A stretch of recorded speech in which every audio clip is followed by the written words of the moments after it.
Et bonjour tout le monde. Aujourd'hui sur Pays TV, ça sera une vidéo consacrée à Catherine Ségurane, où on va se poser la question sur laquelle historiens et érudits niçois ont longtemps débattu, à savoir si Catherine Ségurane a vraiment montré ses fesses.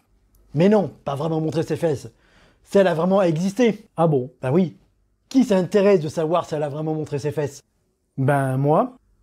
Bref, dans cette vidéo, nous allons voir les arguments de ceux qui nient l'existence de Ségurane et les arguments qui tendent à prouver son existence. Mais d'abord, un bref rappel historique.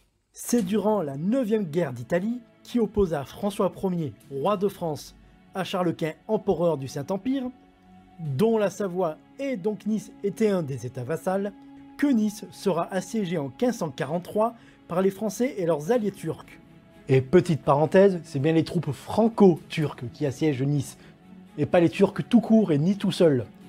Faut-il le rappeler, parce que certains, lorsqu'ils récupèrent l'image de Catherine Ségurane, ont cette fâcheuse tendance à évacuer les Français du contexte.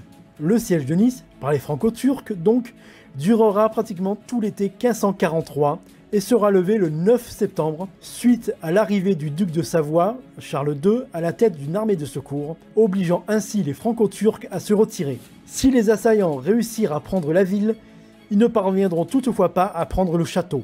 Et c'est là, durant le siège, et selon la tradition, lors du 15 août, jour de l'Assomption, qu'une bugatière du nom de Catherine Ségurane, se trouvant sur la tour Saint-Caire, armée de son battoir, frappa un porte-étendard turc et prit son drapeau, ce qui redonna courage aux soldats qui repoussèrent les assaillants.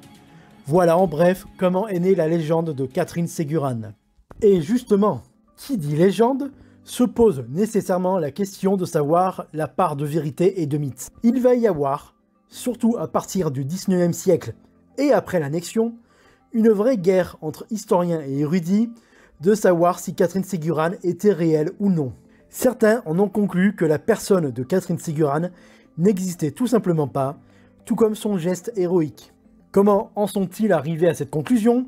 En se basant sur les faits, notamment des témoignages directs du siège, en particulier Jean Bada et Pierre Lambert, qui étaient présents à Nice durant le siège.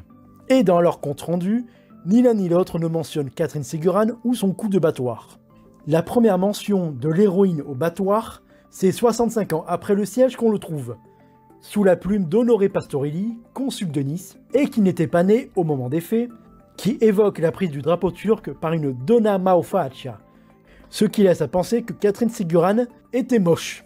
L'autre argument avancé par les adversaires de l'existence de Ségurane, c'est qu'on ne trouve nulle part dans les registres, archives, actes de baptême, de mariage ou de décès, le nom de Catherine Ségurane. Avec tous ces éléments, et en l'absence de preuves historiques et archéologiques, certains en ont déduit que Catherine Ségurane n'aurait jamais existé et serait une pure invention. Cependant, les légendes et les mythes ne sortent jamais vraiment de nulle part. Il y a toujours des faits ou des personnages qui les inspirent. Concernant les chroniques de Bada et Lambert, sur lesquelles repose l'essentiel de l'argumentaire niant l'existence de Ségurane, il faut toutefois noter que ces chroniques ne sont pas exhaustives. Bada et Lambert n'ont pas été témoins de tous les événements se passant durant le siège, ni témoins des mêmes événements d'ailleurs. Par exemple, dans ces chroniques, Lambert nous parle de 3 drapeaux ennemis capturés par les défenseurs niçois. Or, Bada, lui, n'en parle pas de ces drapeaux. Et ça n'a rien d'étonnant. Difficile de relater tout ce qui se passe au milieu du chaos et de la violence d'un siège, la profession de reporter de guerre n'existant pas, ni Internet et les réseaux sociaux qui permettent d'avoir des infos en temps réel et en simultané de différents endroits. Concernant l'absence d'une Catherine Ségurane dans les registres, archives, actes de baptême, décès, etc., cela peut s'expliquer du fait que l'état civil tenu par le clergé n'était pas systématique à l'époque du siège. C'est seulement quelques années plus tard, lors du Concile de Trente, en 1563, que l'enregistrement au sein des paroisses, des actes de mariage, baptême, décès, etc., sera systématique. Donc, bien après la naissance supposée de Catherine Ségurane.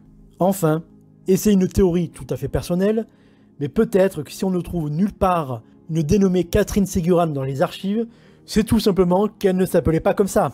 On a simplement peut-être oublié son prénom et son nom, voire qu'elle n'avait peut-être pas de nom de famille si elle était de basse extraction. Et on aurait inventé ce nom pour pouvoir l'honorer.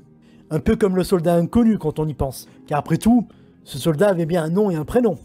Enfin, Catherine Ségurane pourrait tout à fait être un syncrétisme, c'est-à-dire un mélange de plusieurs personnages et de faits se déroulant pendant le siège, comme la prise des 3 drapeaux évoqués par Lambert, et qui symboliserait et honorerait la vaillance du peuple niçois durant le siège, et en particulier les femmes.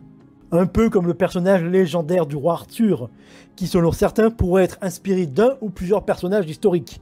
Quoi qu'il en soit, il y a bien quelqu'un, quelque part, qui a fait quelque chose d'assez héroïque durant ce siège, pour qu'on s'en souvienne encore aujourd'hui, au point d'être devenu un symbole pour toute une ville. Et n'est-ce pas là le plus important finalement? Le symbole d'indépendance et de résistance que représente cette Mao Faccia, qu'elle s'appelait Catherine Ségurane ou non. Bon, c'est bien beau tout ça, mais sinon, la Ségurane, elle les a montrées ou pas ses fesses? Alors concernant ce fameux geste légendaire où Catherine Ségurane aurait montré ses fesses à l'ennemi, eh bien, on ne sait pas. C'est rapporté par une seule personne, Antoine Figuera, en 1638, c'est-à-dire un peu moins d'un siècle après le siège. Il est la seule personne à rapporter ce fait et il n'est pas plus précis sur le sujet. Donc la porte reste ouverte à toute spéculation sur ce geste. Et sur ce, je vous dis à la prochaine sur Païs TV.